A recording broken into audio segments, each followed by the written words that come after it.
What is up, beautiful traders? How you guys doing? I am doing absolutely lovely, and if you did watch that last video that I posted, you know that NFP was a buy.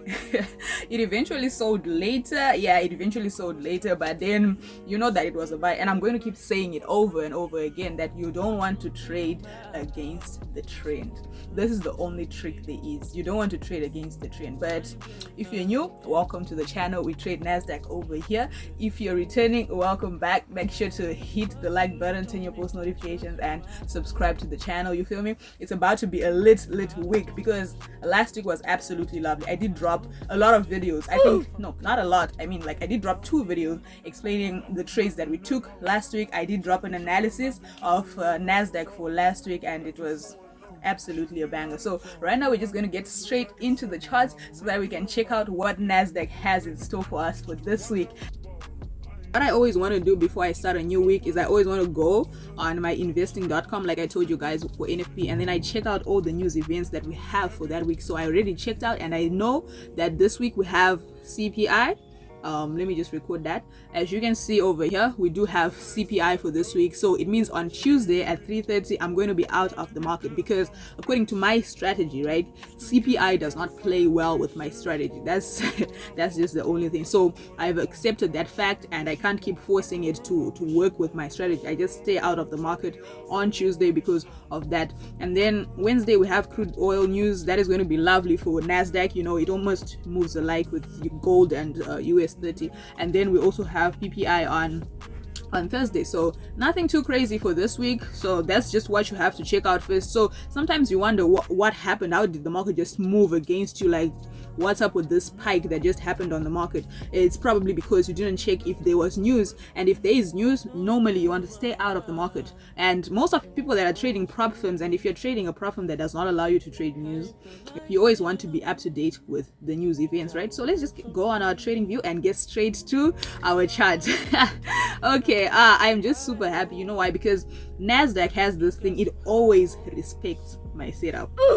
Nasdaq absolutely always respects my setup. I don't know why. So if you guys do remember, we had this break right here, and the market was around about this zone, and I was like, okay, so let's just go on the 30 minutes. It's a simpler day, right? So this was Thursday, right? Obviously. So we are taking a buy, and we're in a buy over here. It was super lovely. And then I was like, if the market breaks this zone, we're looking for buys, but if it rejects at this zone, it sells. So I did post the video, and all of this happened just after I posted the video. So I was expecting it to happen on like Friday, all of this to happen on Friday, but it actually happened on Thursday, right? And then Friday we had a new session over there, and then I was like, okay, if the market comes back to this zone, I had already drawn, you know, the institutional zone right over here. I was like, yes, if it rejects again at that zone, right, it probably will come to this zone where that institutional is. But if it breaks out of that zone, we're going to what? We're going to buy. And then if you don't know what we were talking about, you actually think that it went against us, but nah, it played exactly the way we wanted it to play out, right? So obviously, as you can see, we took a buy over here and then rode it to the top because of this rejection that formed on Thursday after I'd already posted the video. So it was in the free signal group. So right, as you can see from here, and then we went with it, and then I gave the signal now when it was here, because I had already dropped the analysis on YouTube. So if you're in the free signal group, you're always going to get the signals a little late, you know what I'm saying? Because the people in the inner circle will attack me, you know what I'm saying? So they caught the trade with me at this zone. We took the buy. Highs are broken on Nasdaq. We wait for a rejection or a closeout. So it didn't reject, it broke outside and closed. And then what then happened now is what I want to talk about. That's like a false breakout that we had on Nasdaq. So if you don't know what false breakouts are, that's what the market uses to take money from people. That's what we call false breakouts. So if you look at me, I was actually anticipating a lot more movement to the upward side, but the market didn't do that. If we go to a 1 hour time frame, that was our highest point on Nasdaq because of this, that, and that. So it broke out of it, and then this is a false breakout that it did here. That was a false breakout, absolutely. It closed. That's what I was saying, like on that video. I was like, if you know your price action, just look at the rejection here. But a lot of people could have been confused because on 30 minutes it did break and close outside, and it was a good entry for a buy. And then on an hour time frame, it hadn't closed. It closed outside, but then the next candlestick that it formed was now that type of, you know, what do we call that? It's a candlestick, right? That we had over here. So when you saw that immediately, right, if you know your price action, you would have left the trade because that was a sign of a false breakout, and then it just dropped. This was like, it was catching all of those people that want to buy the highs, like people like me, and then it just dropped. It dropped and then it went back to retest our trend line. So this is now what brings us to the analysis for this week for Nasdaq, right? So we are still on an uptrend, guys. Let's go to our 4-hour time frame. 4 hours is lovely. Look at this type of candlestick that it used to close this week on 4 hours. That is that is, I don't even know, I can't even call it an engulfing candle because it's doing more than just engulfing the candlestick. That is a big candlestick, and it shows that a lot of sellers are stepping into the market, right? You need to be careful when it comes to times like these ones. So this is what it looks like right now on the 4-hour time frame. I want to see if we can actually have another trend line that we have from this zone. This one is no longer valid. I just have it there for having its sake. But then if we draw something like this, if we draw something like that, it might be nice, you know.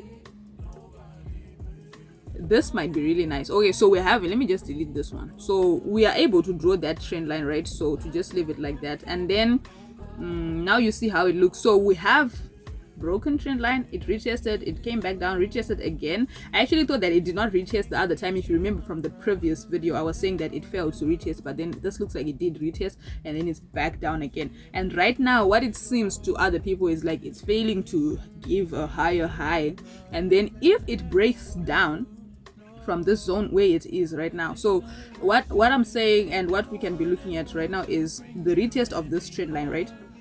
You see the momentum that it used to go back to that zone. That's a lot of momentum. That's a lot of momentum, right? It used it to go back to the zone, and then right now, as you can see, it's kind of having a build up right now.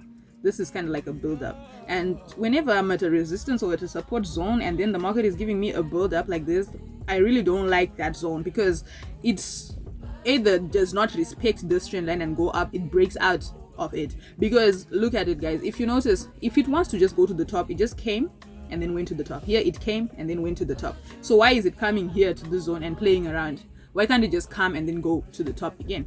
So I don't know if you understand my thought process, right? But then on a larger time frame, on 4 hours, look at it. It came to the zone, it didn't play around, it just went up. Came here, it didn't play around, just went up. So we'll probably look at it, play around, and then just go up. We don't want a build up. If we're having a build up, we're expecting for it to break out. If it breaks out, then as usual, if it rejects this trend line that we have over here, as usual, we're going to be targeting this zone. So don't be deceived by a breakout of this zone only without taking note of this zone. So these two zones are going to be important, this zone and that zone, right?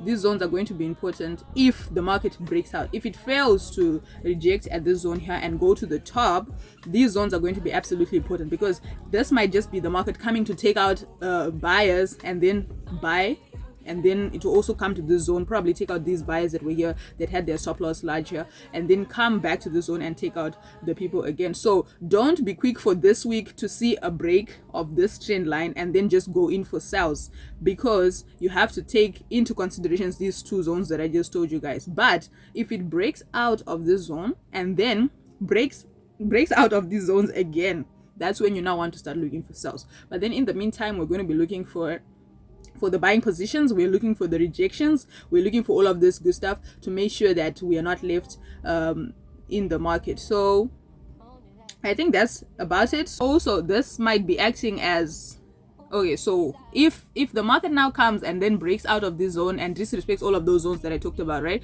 If it breaks out, it's going to come and then play around this zone now, because this is kind of like a liquidity zone. So if now you see the market comes back to this zone, wait for it to break out, and if it breaks out, take sell positions till this zone, because it would have rejected all of that thing, right? But then if it fails to do all of that, if this liquidity fails to act as a magnet to draw the market down further, you're expecting the market to reject here, and then your buying positions are not going to be here just after the rejection, because you're not sure. Your buying positions are going to start from this point. Now if it rejects here and then breaks out of this point, that's when you're now starting to look for buying positions. And then if it breaks out of this zone, goes to the zone, waits for it to break out of that zone again, and then if it breaks out of that zone, you now know that you're targeting this trend line over here. But then again, guys, if you've been watching the videos that I've been posting for you guys, you understand exactly what I'm talking about and how Nasdaq actually moves. So